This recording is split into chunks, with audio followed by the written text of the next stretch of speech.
अभिवाचन. श्यामची आई. लेखक साने गुरुजी. रात्र 7वी.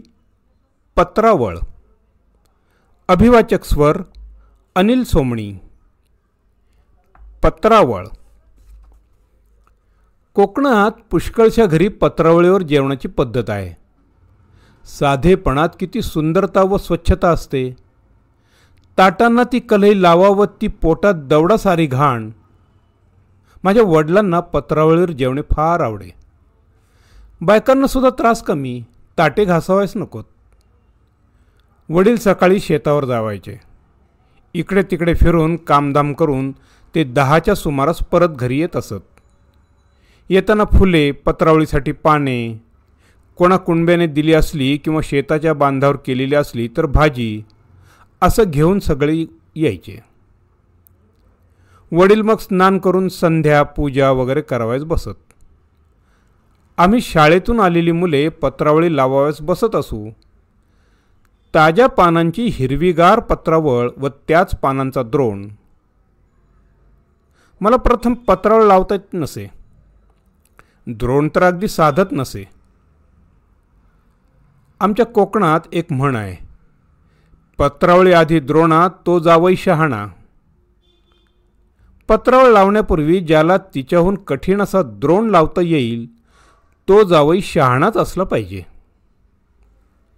घरातील मंडळी पत्रावळी लावत बसत. कधीकधी प्रत्येकाने 5-5 पत्रावळी लावाव्या असे आजी ठरवून टाकी व प्रत्येकास पाने वाटून देई. नाना प्रकारच्या पानांच्या पत्रावळी लावतात. वडाची पाने, पळसाची पाने, कुड्याची पाने, धामणीची पाने, भोकरीची पाने, पांढऱ्या चाफ्याची पाने, सर्वांच्या पत्रावळी लावतात. श्राद्धाला मोहाच्या पानांचीही पत्रावळ मुद्दाम कोणी लावतात. चातुर्मासात बायका आंब्याच्या पानांच्या किंवा फणसाच्या पानांच्या पत्रावळी जेवणाचे व्रत घेतात. कोकणात पत्रावळीस धार्मिक सांस्कृतिक स्थान दिले गेले आहे. झाडांची व त्यांच्या पानांची ही केवढी थोरवी आहे. श्याम, तू पत्रावळ लावायस शिक, नाहीतर आज जेवायस मिळणार नाही, असं आईनं मला बजावलं. मला नाही लावायला येत, मी काही नाही लावणार, मी रागानंच म्हटलं. माझी बहीण माहेरी आलेली होती. ती मला म्हणाली, श्याम ये, तुला मी शिकविते. कठीण काय त्यात, काही नाही. मला नको तू शिकवायला, जा. मी उर्मटपणे त्या प्रेमळ बहिणीस उत्तर दिले. माझी अक्का फारच सुंदर पत्रावळ लावत असे. माझे वडीलही पत्रावळ व द्रोण लावण्यासाठी गावात प्रसिद्ध होते.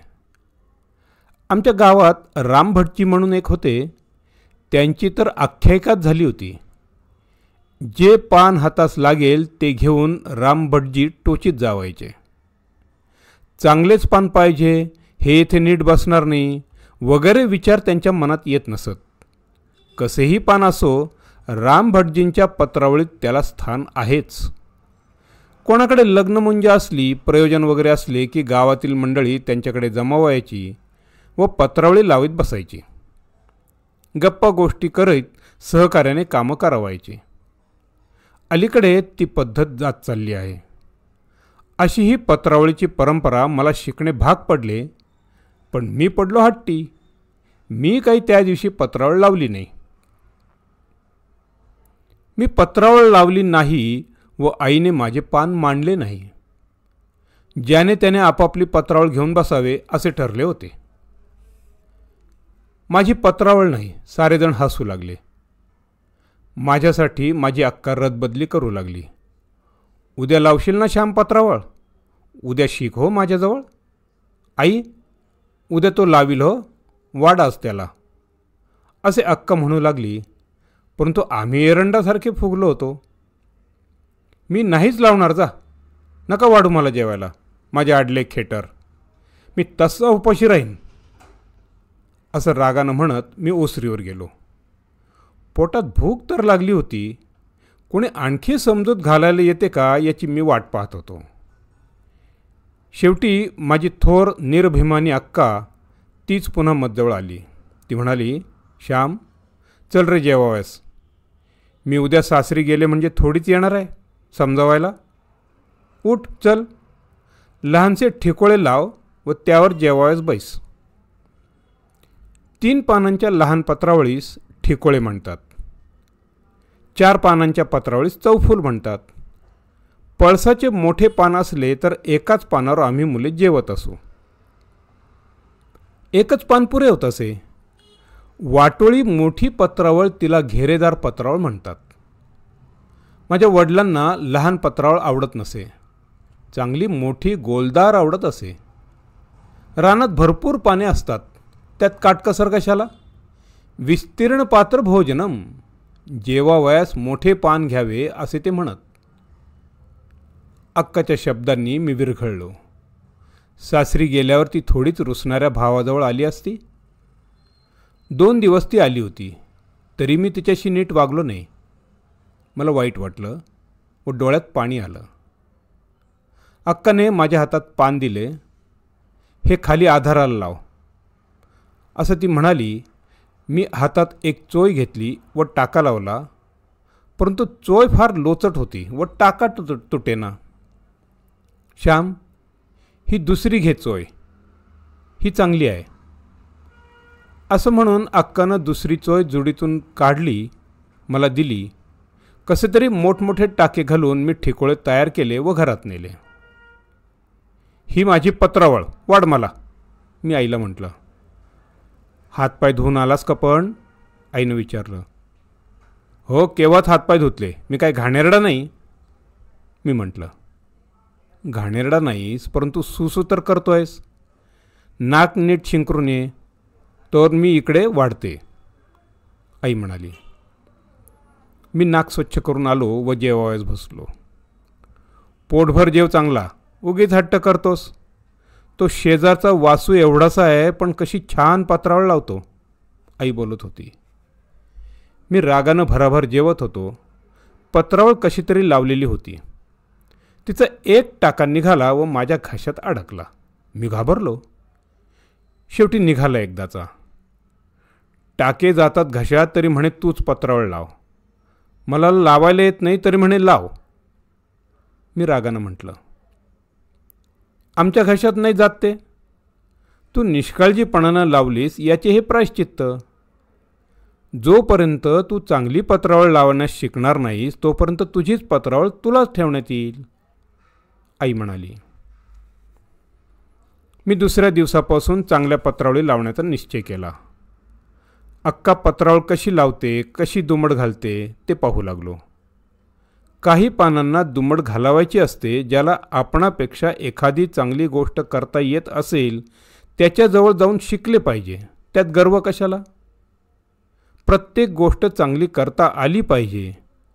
जे जे करीन ते उत्कृष्ट करीन असे माणसाचे ध्येय असावे. पत्रावळ लावणे असो वा ग्रंथ लावणे असो, शेण लावणे असो वा शेला विणणे असो, माझ्या वडिलांचा गुण हा होता. ते धुणी दांडीवर वाळत घालीत तर कशी सुरेख घालीत, टोकाला टोक मिळालेले. आमच्या गावात एक गरीब गृहस्थ होते. ते गोंधळेकरांकडे धुणी वाळत घालण्याचे काम करीत. ते इतकी छान धुणी वाळत घालीत की पाहत बसावे. माझे वडील भाजीच्या दळ्यांना पाणी शिंपीत. त्यावेळेस किती बारीक धारेने शिंपीत, हाताने धार धरून शिंपीत. परंतु ते काळजी घेत. प्रत्येक गोष्टीत नेटकेपणा असला पाहिजे, सौंदर्य असले पाहिजे. माझ्या आईनं मला प्रत्येक गोष्ट मनापासून करावयास शिकविले. प्रत्येक गोष्ट चांगली करावयास लावले. आपण लावलेली पत्रावळ कोणालाही मांडतील. जर ती नीट नसेल तर जेवणाऱ्याच्या घशात टाका जावायचा. पत्रावळ लावताना मनात म्हटले पाहिजे, कोणीही हिच्यावर नीट जेवता येईल, घशात टाका जाणार नाही, फटीतून अन्न खाली जाणार नाही. मी चांगली पत्रावळ लावण्यास शिकलो. एक दिवस माझ्या हातची पत्रावळ मुद्दाम वडिलांसाठी मांडली. वडिलांनी विचारले, चंद्रे, तुझी का ग पत्रावळ? अक्का म्हणाली, नाही, ती श्यामने लावलेली आहे. वडील म्हणाले, इतकी चांगली केव्हापासून यावयास लागली? आई म्हणाली, त्या दिवशी जेवायला घातले नाही व तू चांगली पत्रावळ लावीपर्यंत तुझी तुलाच घ्यावी लागेल असे सांगितले म्हणून शिकला नीट लावायला. मी आईला म्हटलं, आता मागचे कशाला सांगतेस? भाऊ, आता चांगली येते की नाही मला? आता काय सुंदरच लावता येते, पण द्रोण कुठे लावता येतो? वडील म्हणाले. द्रोणही मी लावून ठेवला आहे.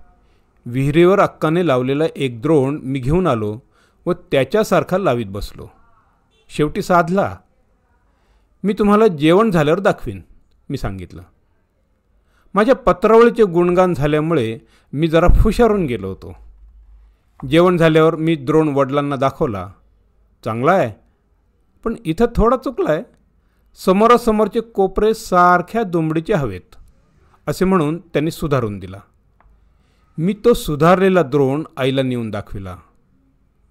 आता कोण रागे भरेल? उगीच हट्ट करतो व मला हे येणार नाही ते येणार नाही म्हणतोस. देवानं ज्याला हातपाय दिले, ज्याला सारे काही करता येते, मनात मात्र हवे. चंद्रे, याला एक जर्दाळू दे, शिकल्याबद्दल खाऊ. आईनं सांगितल्याप्रमाणे अक्काने फडताळातून एक जर्दाळू मला दिला. तो किती गोड लागला. समुद्रमंथनानंतर देवांना अमृतही तितके गोड लागले नसेल. गोडी वस्तूत नसून वस्तूसाठी केलेल्या श्रमात आहे. कर्मातच आनंद आहे. धन्यवाद.